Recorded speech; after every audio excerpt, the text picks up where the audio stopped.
ಇಷ್ಟೊಂದು thank you ಬೇಕಾ ನನ್ನ ಹತ್ರ? ನನ್ನ ಹತ್ರ ಈ ಥ್ಯಾಂಕ್ಸ್ ಎಲ್ಲ ಏನು ಬೇಡ. ಇನ್ನೇನ್ ಬೇಕು? ನಿನ್ಗೊಂದ್ ಕವನ ಬರ್ತಿದ್ದೀನಿ ಗೊತ್ತಾ? ಹೌದಾ, ಹೇಳಿ.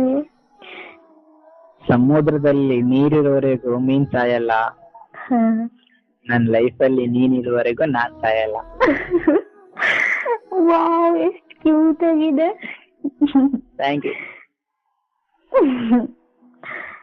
ಯಾವಾಗ ಬರದ್ರಿ ಕವನನ? ನನ್ಗೆ ಗೊತ್ತಿಲ್ಲದೆ. ಬರ್ದಿಟ್ಟಿದ್ದೀನಿ, ಆದ್ರೆ ಹೇಳಕ್ಕಾಗತ್ತಾ? ಹಾಗಾದ್ರೆ ನೀವು ಈ ತರ ಕವನಗಳನ್ನೆಲ್ಲ ಬರ್ದಿಟ್ಟಿದ್ರಿ ಅಂದ್ರೆ ಏನರ್ಥ? ನೀವೇನಾದ್ರೂ ನನಗೆ ಗೊತ್ತಿಲ್ಲದೆ ನಿಮಗೇನಾದ್ರೂ ನನ್ನ ಮೇಲೆ ಫೀಲಿಂಗ್ ಆತರ ಏನಾದ್ರು ಇತ್ತಾ? ಸ್ಟಾರ್ಟಿಂಗ್ ಮೆಸೇಜ್ ಮಾಡಿದ್ದೆ ಪ್ರಪೋಸ್ ಮಾಡಕ್ಕೆ ಬೇಡ ಅಂತ ಅನ್ಸುತ್ತು.